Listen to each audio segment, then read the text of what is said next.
Bonjour, me voilà avec un petit peu de retard. Il est 13h04, désolée. Ma séance a duré un petit peu plus longtemps que prévu. Voilà. J'espère vous trouver au meilleur de votre forme, que votre corps va bien, qu'il est en santé au moins. Voilà.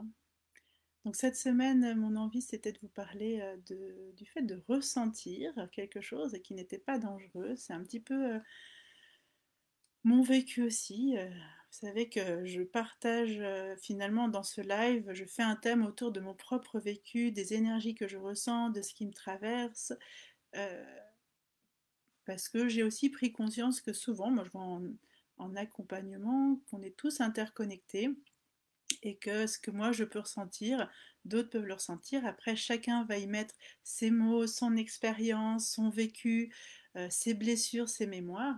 Mais le fond, hein, c'est comme quand on dit, lorsqu'on a une émotion et qu'on arrive à trouver le besoin, bah, c'est le plus profond, c'est l'essence même. Au niveau de l'essence, l'énergie, tout le monde est à peu près à la même enseigne. On vit tous des énergies similaires. Chacun après va les matérialiser suivant qui il est, qui elle est. Voilà. Donc voilà mon chemin aussi pour vous avec mes lives, pour les personnes qui me suivent pour la première fois aussi. Euh, donc là, cette semaine, c'était vraiment le ressenti. Parce que bah, effectivement, moi je peux voir dans ma vie quotidienne, dans mes accompagnements, que finalement, même qu'on soit déconnecté de nos ressentis ou qu'on aille les chercher, par exemple lorsqu'on fait un chemin d'introspection et de écoute de soi, on a tendance à éviter de ressentir. Le but, par exemple, alors je le dis dans le monde, je dirais en général pour le chemin spirituel, de conscience de soi, de compréhension de soi, moi j'ai fait cette expérience que je voulais aussi beaucoup comprendre, beaucoup mettre de mots parce que c'était pour ne plus ressentir. Il y avait un objectif inconscient, et j'ai un jour dû le traverser, cette croyance, que finalement le but c'était de plus ressentir. Donc c'était de mourir finalement, hein. Alors que pas du tout. Et aujourd'hui, après des années de pratique et de conscience de ça, euh, il y a encore des moments où il y a des parties de moi qui ne veulent pas ressentir parce que inconsciemment c'est dangereux, ça crée un stress dans mon cerveau, donc il se dit danger de mort, c'est le premier chemin et interprétation de notre cerveau. Voilà. Et parfois, bah, finalement, des choses inconfortables, on va parler particulièrement des émotions et des ressentis inconfortables, on va les éviter ou on va y mettre du mental, de l'explication, du rationnel, et simplement juste, et ne pas être simplement juste dans je ressens et je me sens pas bien. Qu'est-ce qui génère ça et cette réflexion? Alors sachez que tout ça, c'est une introspection, une réflexion au quotidien. Je ne fais pas d'efforts parce que voilà, ça fait partie de ma vie. Vous voyez, quand on m'a dit oui, tu penses trop, ben non, moi je pense, voilà, et ça en fait partie. Je sais avoir des temps calmes où c'est mon corps qui parle en premier, mais j'ai aussi besoin au quotidien, c'est normal, le cerveau il s'arrête jamais, les pensées elles s'arrêtent jamais. Soit on leur donne du pouvoir, soit on leur en donne pas, et c'est un choix. Mais en tout cas, moi, c'était toute ma réflexion de cette semaine, les parties de moi qui ressentent, et parce que aussi en ce moment, je ressens des choses assez inconfortables. Je vous en ai parlé déjà la semaine dernière dans le live, des choses qui sont de l'extérieur. Parce que finalement, si je me coupe de l'extérieur, moi et moi, je me sens vraiment bien. Mais à l'extérieur, bah, y a des choses qui reviennent vers moi, et c'est normal, je vis en société, autrement j'irais vivre sur une île déserte, euh, où je me sens, voilà, il y a des parties de moi qui sont crispées, hein, qui rayent, moi je dis souvent ça, il y a des choses qui se rayent sur moi, qui vont, voilà. Et, euh, et bah du coup, aujourd'hui, je suis dans l'accueil. Mais des fois, quand j'en parle autour de moi, et je sais que tout ce que je partage, peut-être des gens vont se reconnaître, et ce n'est pas un jugement, c'est juste qu'est-ce que ça me fait à moi. Quand on me dit oui, mais c'est normal, ou oh bah laisse, par exemple, ça c'est comme ça, détache-toi, par exemple, hein. Il y a quelque temps, une personne a dit ah, mais détache-toi de ça. Bah non, j'y suis attachée, pour l'instant. Et tant que dans mon corps ça réagit, je ne peux pas me dire mentalement je me détache, puisque c'est pas une injonction d'être détaché, c'est clairement un ressenti. Voilà. Donc tant que c'est inconfortable, et ben je ressens, je fais des jolis jeux de mots, je ressens les choses et j'essaye de les laisser se transformer comme l'alchimiste en fait. Voilà, l'alchimiste, qui laisse transformer le plomb en or. Je vous en parlais également. Et j'ai vraiment cette image ces derniers temps. Et ça me ramène à des choses à moi aussi, hein, je dénigre pas, des mémoires, des modes de fonctionnement où il y a des parties de moi qui sont coupées du monde, à vouloir voir le monde toujours beau, et en ce moment, ben, ce qu'on voit, il est assez lourd. Pour moi, c'est assez violent, même si ça m'envahit pas, ça m'empêche pas d'avancer, de vivre et tout ça, mais ça m'interpelle, mais comme chacun, je sais qu'aujourd'hui, chacun d'entre nous est interpellé par tout ce qu'on est en train de vivre, mais en tout cas, là, bah, j'écoute, et je ne me coupe pas de mes ressentis. Je suis pas bien, bah je suis pas bien. Je suis en colère, je suis en colère. Il y a des choses qui m'agacent et je montre une image que les gens n'ont peut-être pas l'habitude, parce que je reconnais que beaucoup de gens ont l'habitude de... Ils ont une image, parce que je me sens pas être quelqu'un qui sourit tout le temps, puisque je pleure, je crie, j'exprime assez facilement mes émotions, mais étant quelqu'un plutôt vivant, les gens marquent le fait que je suis quelqu'un de joyeuse, et quand je suis pas, bah, ça dérange inconsciemment, bien sûr, il n'y a pas de jugement et je sais que personne ne le fait avec malveillance, mais je sens tous ces rapports relationnels où l'autre dit non, mais non, sois pas comme ça. Voilà. Et moi, j'ai conscience que quand l'autre me dit ne sois pas comme ça, il se le dit à lui-même. Voilà. Mais en tout cas, je ramène à moi et qu'est-ce que ça me fait tout ça? Et bien, il y a des parties de moi qui sont en tension, il y a des parties de moi qui ça convient pas. Je me sens envahie par certaines choses. Comment moi, je peux participer à ça? Et je vous parle de ça, je vous partage un peu cette expérience parce qu'aujourd'hui, je vois beaucoup de gens qui, bien sûr, c'est pas agréable quand c'est douloureux, quand on a mal, faut pas rester dans la souffrance lorsqu'on s'est blessé, hein, on est d'accord, un bras cassé, tout ça. Après, au niveau émotionnel, je dirais, on pourrait être plus mitigé. Bien sûr, lorsque nos émotions nous empêchent de vivre, il ne faut pas rester là-dedans. Lorsqu'on ne peut pas se lever le matin, qu'on est dans un état dépressif important, bien sûr, il faut faire quelque chose. Moi, là, je vous parle un peu plus de personnes où, quand on est dans un état, juste de mal-être. Voilà, il y a des choses qui sont pas agréables. Dans mon corps, j'ai mal. Dans mon corps, ça m'angoisse, ça me serre la poitrine, ça me serre le ventre. Je mange des choses pour compenser, je fais des choses pour compenser. Et si vous essayez de dire, ok, en fait, je suis mal, c'est tout. J'accepte de l'être parce que je sais, et c'est pour ça que je vous partage ça, c'est pour vous dire que derrière le mal-être, il y a un besoin. Voilà, il y a du mal à être. Voilà, il y a un besoin d'être. Après, chacun doit décoder. Et ça aussi, bien sûr, ça ne se fait pas toujours facilement. C'est un chemin, c'est des outils, c'est de la connaissance, il faut trouver le bon livre. Mais si vous écoutez, parfois vous allez trouver la bonne vidéo, le bon livre, vous allez parler, vous allez juste dire ça à un ami ou une amie des fois aussi.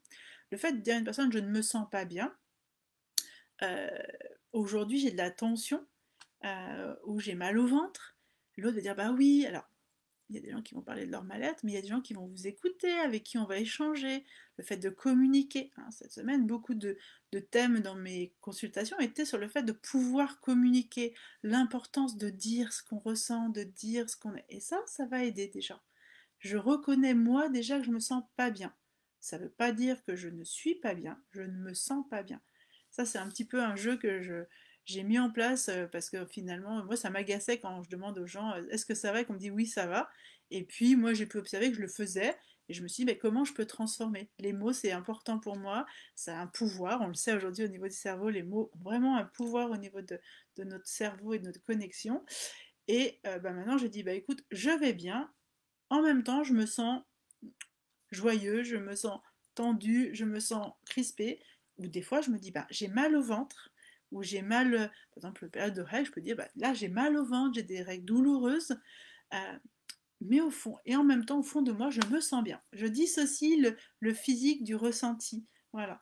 Et je l'ai beaucoup fait avec mes enfants, en fait. C'est grâce, pas grâce à eux, mais c'est à travers eux que j'ai découvert cette subtilité. Par exemple, quand ils se font mal, euh, je dis oui, bah j'entends que c'est douloureux, ok, t'as mal là, t'as eu peur, je nomme tout ce qui se passe. Et instinctivement, hein, depuis qu'ils sont tout petits, je leur dis ok, et ton corps? Bah non, il a rien. Voilà. Et je me suis rendu compte que moi, je le faisais pas pour moi, donc je le suis appliqué à moi-même. Et honnêtement, derrière, alors, je dis pas, hein, c'est assez fatigant. Cette semaine, j'ai eu des soirées où je me suis couchée tôt, hein. Mais en tout cas, dans mon évolution personnelle, dans cette recherche perpétuelle d'être libre à l'intérieur de moi, d'être en paix, parce que c'est vraiment ça, c'est la sérénité, c'est la paix. peu importe qu'il n'y ait pas l'appel extérieur. Et en ce moment, ça m'invite vraiment à prendre conscience de ça. Moi, ma recherche, c'est d'être en paix à l'intérieur de moi, libre, avec toutes les parts de moi d'abord. Et en fait, en faisant ça, en accueillant les parties voilà, où je ressens des choses pas agréables, mais vraiment être dans l'accueil comme une mère bienveillante qui dit ok, tout est ok pour moi, il se passe, mon cerveau peut faire son job. Voilà. Il peut faire son job de faire des connexions, de libérer des choses. Ça m'empêche pas d'avoir des émotions, ça m'empêche pas d'être en colère, ça m'empêche pas d'avoir des comportements parfois inappropriés. Et je reviens dessus, hein, je me vois cette semaine euh, être angoissée parce que mon petit avait un petit peu de rhume et en fait une partie de moi me dit bon bah, il a pas de fièvre, c'est ok, je l'emmène. Et puis une partie de moi qui dit mais non, peut-être qu'à l'école on va te le refuser parce que finalement aujourd'hui s'il y a de la température, il y a ci, il y a ça avec tout ce qu'on entend. Donc une partie hyper stressée parce que qui ne sait pas quoi faire de toutes les injonctions qu'on nous impose, entre guillemets. Et je ne dénigre pas certaines raisons, mais là je trouve qu'on est personnellement dans quelque chose qui n'a plus de sens pour moi. Voilà. Je mets des pincettes parce que je vois tout ce qui se passe sur les réseaux sociaux et tout ce qui est déversé quand on donne son ressenti, et pas une opinion, mais un ressenti par rapport à ce qui se passe en ce moment. Donc je mets des pincettes, c'est pour moi, on est d'accord. Chacun est libre de faire ce qu'il veut. Je ne suis pas spécialiste, mais j'ai un ressenti et je lui donne de la valeur. Donc voilà, en tout cas, ça c'est important. Et moi, bah, cette semaine, j'étais en tension et je me suis énervée. J'ai finalement filé de l'attention à mes enfants. Mon fils a été inquiet, ma fille et tout. Donc là, ok, je me repose et je leur nomme. Je dis, bah, effectivement, je ressens beaucoup de tension parce que j'ai un besoin d'être alignée, d'être juste. J'ai des besoins aussi pour mon activité, des rendez-vous, des choses comme ça. Il y a beaucoup de choses en moi difficiles. Et je m'étais un peu énervée avec leur papa sur des sujets. Et sur ce sujet-là où je me suis sentie pas accueillie. Et j'ai dit, bah voilà, il se passe là. Et du coup, le soir, avec leur papa, je lui ai dit que j'étais désolée, mais que je ressentais ça et je ne m'étais pas sentie accueillie et tout ça. Ça ne veut pas dire que je suis parfaite, hein. Tout ce que je vous partage ici dans ces vidéos, ça ne veut pas dire que je suis dans un état de conscience qui fait que je n'ai jamais un comportement inapproprié. Je reste un être humain et je ne cherche pas à avoir un comportement juste tout le temps, mais comme je vous dis, être en paix avec moi. Et ressentir permet vraiment euh, de petit à petit être de plus en plus en paix avec soi-même et se sentir libre, puisque peu importe ce que je ressens, peu importe ce qu'on m'impose, je saurais être le capitaine de mon âme, hein. Il y a un très beau poème que Mandela a pu citer très souvent qui dit je suis le capitaine de mon âme. Il est plus large, plus long, mais cette phrase, elle me revient en ce moment. Je suis capitaine de mon être, je suis capitaine de qui je suis. Je suis capitaine de ce que je ressens. Et j'ai envie que tout ce que je ressens, en tout cas pour moi c'est une évidence que tout ce que je ressens, de toute façon est une information de mon corps pour évoluer, pour transformer des choses et être en action le plus juste possible. Donc je le prends comme ça. Donc c'était pour ça que j'ai mis un peu ce thème, que ressentir n'est pas dangereux et que c'est au contraire quelque chose d'important. Après, évidemment, lorsqu'on ne sait pas quoi faire de tout ce qu'on ressent, ça peut devenir quelque chose de dangereux pour soi, puisque nos émotions vont prendre le dessus, notre cerveau ne peut pas le gérer parce qu'il ne sait pas quoi en faire. Et avant, on parlait beaucoup de dépression, et il y a des effets sur le cerveau, hein, il y a des choses où il y a des personnes qui ont des problématiques de connexion et tout ça, hein, ça c'est sûr.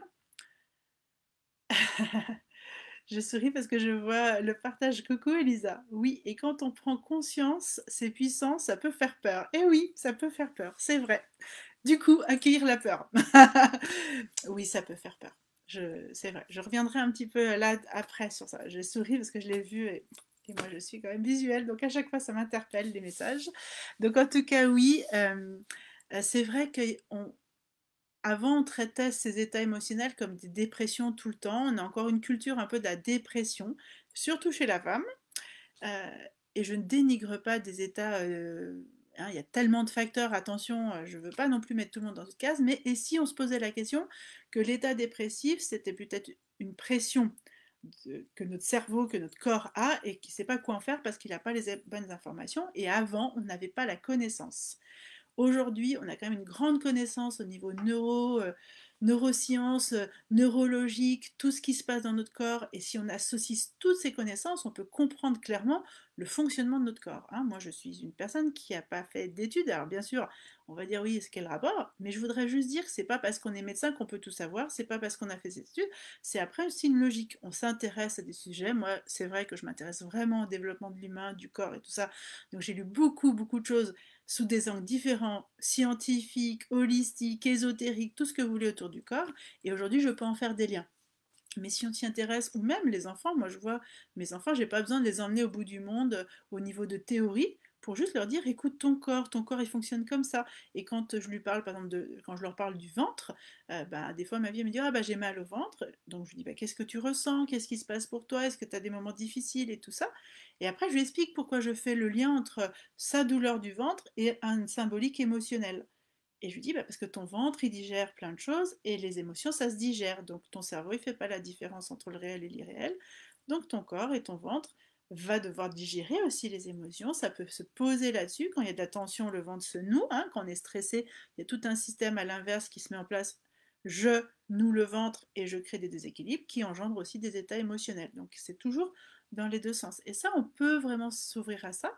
On peut y mettre un angle différent. Moi, j'ai vraiment à cœur de transmettre à mon niveau tout ça aux gens parce que tout n'est pas blanc ou noir, tout n'est pas rationnel ou subtil. C'est un tout.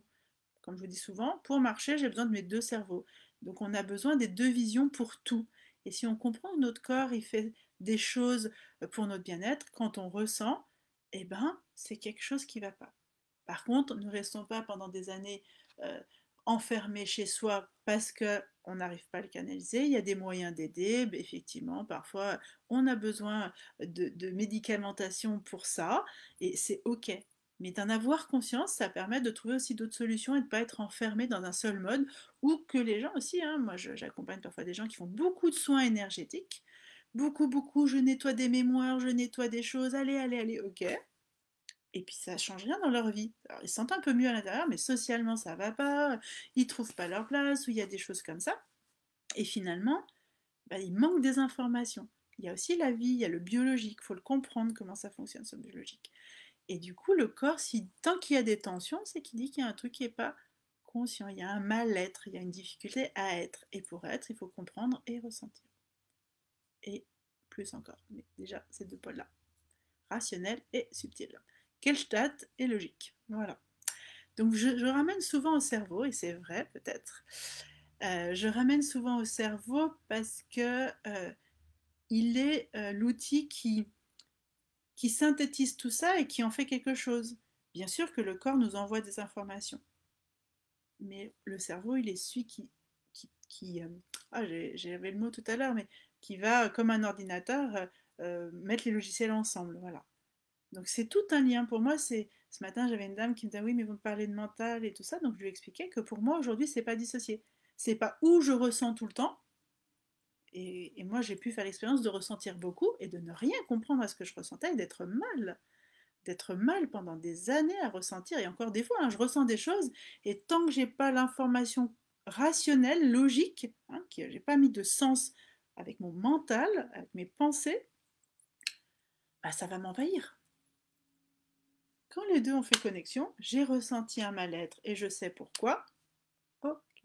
Et ça, je dois aller chercher partout. Hein. Ça peut être dans mes mémoires à moi, ça peut être dans un comportement à l'autre, ça peut être les énergies de l'autre que je ressens et que du coup, je ne sais pas quoi en faire. Enfin, voilà. Et quand je suis dans ma posture de thérapeute, c'est facile parce que je suis alignée et je suis là pour cet échange. Mais parfois dans la vie, voilà, on court à gauche, on court à droite, il y a les enfants, on est décentré. Hein, je peux revenir facilement, mais des fois je suis décentrée, il suffit qu'il vienne une autre information. Et hein, j'ai découvert aussi toujours ça avec mes enfants. C'est que quand un dit une chose et que l'autre me parle en même temps, j'ai plein d'informations, mon cerveau il doit traiter plein de choses, et là je me paume. Et là du coup je me décentre un peu, et du coup des fois j'ai trop d'émotions. Donc voilà un petit peu l'importance de comprendre que dès que le corps dit quelque chose, en tout cas, ok, je me pose et je m'arrête. En fait, c'est juste ça à faire. C'est je me pose et je m'arrête. C'est clairement pas facile dans la vie et dans la société de se poser et de s'arrêter. Et en même temps, juste de dire, voilà, je prends 2, 3 respirations, je vois qu'il y a quelque chose, dire à son corps, ok, je vois que tu veux dire quelque chose ou qu'il y a quelque chose d'inconfortable pour toi. Et c'est inconfortable, parfois ça peut être de la joie, hein. On n'est aussi pas habitué à ressentir des choses fortes qui nous font plaisir, et du coup ça nous envahit et on n'est pas bien, hein. Un excès, enfin une poussée de joie et de plaisir peut nous déstabiliser aussi. Ah, je ressens un truc qui me fait tellement du bien, mais du coup j'ai la tête qui tourne, là je me sens pas bien. Mais en fait c'est de la joie. Donc il y a aussi cette émotion, hein. C'est pas que les émotions de tristesse, de peur ou de colère, où on a une vision plus down, j'aime pas le mot négatif, mais qui est un peu comme ça. Il y a aussi la joie, voilà, qui peut emmener à ça. Donc c'est je me pose et je prends un temps et ok, je reconnais. J'ai pas le temps de le traiter maintenant, mais je dis à mon corps, tout à l'heure je prendrai, en fin de journée, je prendrai 10 minutes pour écouter et le soir, je prends le temps de ok, tout à l'heure, ça m'a fait ça, ça m'a fait ça, ça m'a fait ça. Donc moi, je vais être honnête, je suis arrivée à un stade où je n'arrive pas à attendre le soir. Pourquoi? Euh, alors là, c'est clairement à cause de mon cerveau qui va vite, hein, j'ai un cerveau en arborescence, donc il va très vite et il a besoin de trouver des solutions très rapidement. Donc je sais me calmer, mais si je l'écoute pas assez rapidement, il peut me pourrir la journée, à revenir dessus toute la journée. Donc j'ai appris à des fois, il me faut pas longtemps, hein, à force de pratiquer, c'est 1 minute. Mais par exemple, je suis contrariée, bah, avant de commencer autre chose, je m'assois 5 minutes, et en fait, ça me prend pas de temps. Et j'écoute, et je dis oui, ça m'a contrarié, gna gna gna gna gna gna, ça me fait mal là, là, là, parce que j'ai aussi toutes les informations depuis le temps que je pratique ça, qui fait que c'est facile. Mais voilà, c'est le petit exercice. Accueillir tout ce qu'on ressent, peu importe, sans jugement, sans interprétation immédiate. L'interprétation viendra pour plus tard. Mais d'abord, je reconnais que je ressens. Ça, ce serait la première étape que je vous invite à faire si vous ne savez pas ou vous ne faites pas encore ça, vous n'êtes pas encore dans ce chemin. Ok, je reconnais que je suis en inconfort et c'est ok. Et ça descend, laisse descendre là. Oui, quand je le dis, moi je sens ça. Toutes les épaules relâchent, tout le corps relâche. Et je respire. Donc j'ai mal au ventre, c'est ok. Je ne suis pas en danger de mort, je ne vais pas mourir. Juste mon corps a quelque chose qui est bloqué. Et ok, ça va se résoudre. J'ai confiance, il a tous les outils pour ça. Voilà. Donc voilà un petit peu mon analyse générale partagée avec mon ressenti de la semaine. Et pour revenir à ce que dit Elsa, effectivement, et c'est ce que je suis en train de dire un peu là, c'est qu'il y a une partie de nous qui peut l'accueillir, mais il y a une partie de nous qui peut être en hyper stress, puisque l'information, on va dire, basique du corps et du mal-être du corps, c'est qu'il y a un danger, en fait, au départ, hein, par rapport à notre cerveau reptilien. Dès qu'il va sentir une tension, ça met en stress et hop, hop, hop, danger, tant qu'il ne peut pas l'analyser, que c'est pas dans un milieu qu'il connaît, que c'est des nouveaux facteurs, comme quand on change des choses dans notre vie, on est en état de stress. Parce que même si on le veut, par exemple, on déménage parce qu'on veut une nouvelle maison et ok, on est ravi, mais il y a des parts de nous qui sont en stress parce qu'il y a plein de facteurs qu'on ne connaît pas dans cette maison. Il va y avoir des choses qu'on ne gère pas, donc on a un état de stress. Donc ça, c'est ok en fait. Et c'est normal la peur. Donc c'est aussi accueillir la joie, le moment qui est plaisant, et le moment qui est moins plaisant. C'est toujours tout accueillir. Alors, bien sûr, comme d'habitude, ce sont des mots. Je vous transmets des savoirs pour vous ouvrir des, des visions différentes de ce que vous pouvez savoir, connaître, expérimenter. C'est toujours de la pratique. N'oublions jamais que c'est de la pratique. Voilà.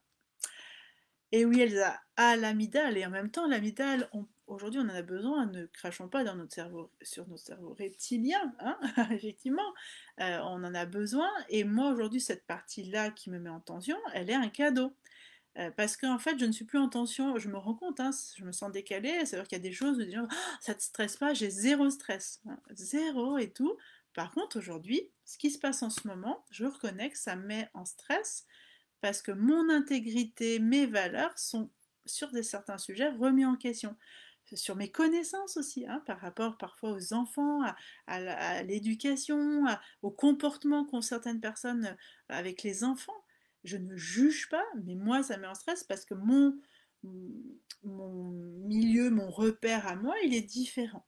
Et en ce moment, bah, mes repères à moi sont très bousculés. Donc j'accueille, c'est ok. Parce que je sais que moi, j'ai les solutions en moi. Je laisse circuler la vie.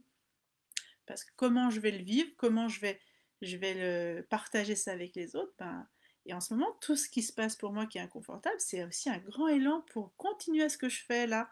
Et ça me donne une grande motivation, vraiment à me dire, mais faut partager, c'est important de partager, c'est important d'apporter de la douceur, de la bienveillance et de l'affirmation aussi, transmettre ces informations. Aujourd'hui, les gens, ils ont besoin d'ouvrir leur conscience et leur connaissance. Parce que si on parle avec des gens, ben, il y a beaucoup de personnes qui ont une vision, on leur a transmis qu'une vision, hein. Et c'est pas grave, mais ouvrons les portes. Et que le corps, ce n'est pas qu'une machine qu'on répare. C'est plus large, c'est plus grand. Ça a plein de facteurs, ça a plein de portes, d'ouvertures. Voilà. Pour que cette machine elle marche, il faut à la fois lui apporter du sensoriel, de la connaissance, de l'énergétique, du vibratoire, de l'alimentation, des relations de qualité, tout est nourriture. J'en parlais, je crois, la dernière fois aussi. Donc voilà, ça c'est important. Alors, l'amygdale, oui. Bonjour Séverine, je ne sais pas si tu es encore là. Donc voilà, aujourd'hui c'était un peu ce thème, toujours le corps, vous voyez, on tourne toujours autour de ce thème qui est mon fil conducteur, le corps, mais il y a des angles d'approche, il y a des vécus qui sont différents, il y a des réflexions, et voilà, donc j'avais à cœur aussi de le partager parce que je vois combien c'est important, et moi, le partager avec vous, toujours comme je vous dis, ça me fait du bien à moi-même aussi. Ça me fait du bien, j'en rigole parce que je suis. Mais cette semaine, on a beaucoup parlé. J'ai eu plusieurs consultations où j'ai eu des personnes. Et c'est pour ça qu'aujourd'hui, je dis qu'il y a un fil conducteur énergétique en fait, hein. On est tous connectés, on travaille tous les mêmes choses en fait dans l'inconscient. Mais après, dans la conscience et la matière, ça se matérialise sous différentes formes. Et cette semaine, il y a beaucoup de gens qui m'ont dit ça me fait tellement du bien de pouvoir parler, je prends conscience combien ça me manque. Et aujourd'hui, un peu ce qu'on vit, ça ancre dans ces parties de nous qui disent non, on ne doit pas raconter ce qu'on vit, non, je veux avoir une bonne image, si je dis que je suis pas bien, les gens vont penser que je suis vraiment pas bien, quelle image ça donne de moi, et puis quel danger aujourd'hui, hein. Euh, on parlait de distanciation sociale, et en fait, c'est de la distanciation normalement physique, pas sociale. Voilà. Euh, c'est pas la société qu'on doit, hein, c'est pas les êtres humains qu'on doit mettre à distance, c'est nos corps pour ne pas se contaminer. Voilà, pas prendre de risque de se contaminer. Et ça, c'est très dangereux. Moi aujourd'hui, je comprends certaines choses, j'accueille, je sais bien m'adapter et je vois là où je mène vraiment mes combats. Et même si ce mot-là finalement me plaît pas, c'est plutôt là où je vais y mettre de l'énergie et là où je vais pas en mettre parce que c'est pas pour moi important et puis je ne peux pas tout être partout et tout le temps. Euh, mais je suis inquiète, en tout cas moi qui suis un être vraiment connecté, qui aime cet échange par plein de moyens, mais qui aime le lien à l'autre, et effectivement, à ma façon toujours, hein, parce que je suis pas dans un lien tout le temps, j'ai pas besoin, j'adore aussi ma solitude, mais j'aime la qualité relationnelle, le partage, discuter, échanger. Une partie de moi est inquiète de toute cette distanciation qui coupe la relation. Moi, je suis en grand manque de toucher, par exemple. Voilà. Euh, j'ai mes enfants, j'ai des amis avec qui on est en contact. Alors, quand je le dis, c'est bête, mais en fait, je me rends compte qu'avant, c'était déjà un peu le cas. Mais aujourd'hui, ça m'explose à la figure. Pour moi, j'ai toujours été dans une société euh, qui a coupé tellement l'être humain de son corps qu'on ne touche pas à ça. Et moi, j'ai envie de toucher tout le monde, faire des câlins, des bisous. Ça a été des grandes discussions avec d'autres thérapeutes parce que moi, je fais des câlins, je propose un câlin à une personne qui a besoin en fin de séance et où il y a eu beaucoup d'émotions. Et on me dit ah, t'es folle, ça se fait pas ce que l'autre va interpréter, mais moi, je m'en fiche de ce que l'autre interprète parce que moi, j'interprète rien du tout, je sais ce que je fais. Je sais pourquoi j'offre ça. Et si l'autre l'interprète, ça lui appartient. Et ça fait partie aussi du processus de travail sur soi et de guérison. Voilà. Je te rends, et j'ai aucun souci avec ça. Voilà. Et j'ai jamais eu de souci avec ça. Jamais, jamais, jamais. Parce que je suis claire dans ma posture de thérapeute. Mais j'offre, j'ai besoin, mes amis. Là, j'ai quelques personnes aussi qui me suivent, qui me connaissent. Et hein, on se fait des câlins, j'ai besoin. Et je trouve qu'aujourd'hui, ça m'inquiète. Il y a une partie de moi qui est inquiète que dans le quotidien, c'est encore plus marqué qu'on ne peut pas. Déjà qu'avant, c'était aussi beaucoup d'injonctions, il y a beaucoup de limitations dans le fait du contact, du rapport au corps, mais alors là, moi, je le prends un peu, pouf, comme ça. Voilà. Donc, après, bien sûr, lavez-vous les mains, tout ça, et soyez à l'écoute si vous n'avez pas envie d'être touché parce que pour vous c'est pas ok avec tout ce qu'on vit, et aussi parce que le consentement c'est ça, c'est qu'est-ce que moi je ressens et comment, hein. je touche l'autre et jamais j'ai touché quelqu'un sans lui dire est-ce que tu veux un câlin? Est-ce qu'on se fait un câlin? Je vais pas sauter au coude d'une personne, peut-être mon amoureux. Mais c'est tout, quoi, voilà. Mes enfants, je leur demande aussi, hein. Et moi, je me rends compte, je vous dis mon amoureux, mais même mon amoureux, je dis on se fait un câlin? Je fais une proposition. Ça, c'était naturel. Mais pensez aussi à cette partie-là, quelle partie de vous manque d'être touchée, d'être en contact. Parce que ça, c'est pas bon pour notre santé, clairement. On le sait que des enfants qui ont été laissés dans un berceau sans contact physique ne se développent pas. Certains peuvent en mourir. Voilà. Donc en tant qu'adulte, c'est la même chose. Même si on a plus d'outils de survie, hein, notre cerveau il est plus mature, à long terme, je suis curieuse de ce que ça va donner. Donc voilà un petit peu pour les ressentis et plus encore. Merci de votre présence. Coucou Adeline. Merci de votre présence. Merci de vos partages. Merci Elsa. Je suis aussi pleine de gratitude d'échanger ça avec vous. Comme je dis à chaque fois, je me répète peut-être un peu, mais à chaque fois c'est un moment savoureux. Voilà. Je vous vois pas. J'avoue que j'aimerais bien vous voir. Euh, mais de savoir que vous êtes présent et que vous écoutez, j'ai aussi plein de personnes qui me disent qu'ils écoutent en replay, là ça commence à revenir à moi et ça, je me sens contribuer, ça nourrit mon besoin de contribution, donc ça m'apporte beaucoup de joie. Je vous souhaite un beau week-end, oui on est vendredi, je vous souhaite un beau week-end. Ah merci Ingrid. Coucou, beau week-end à vous et puis on se retrouve la semaine prochaine toujours pour le live. Il y a le webinaire justement de mercredi qui est sur écoutez-vous. Voilà.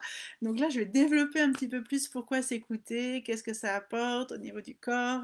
Si vous voulez en savoir plus, on va pratiquer aussi, on va faire un exercice d'écoute de soi. Voilà.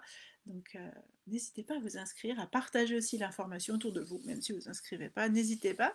Et puis, on se retrouve la semaine prochaine avec un nouveau thème, on verra. Les inspirations de la semaine prochaine. Je vous embrasse et puis, beau week-end.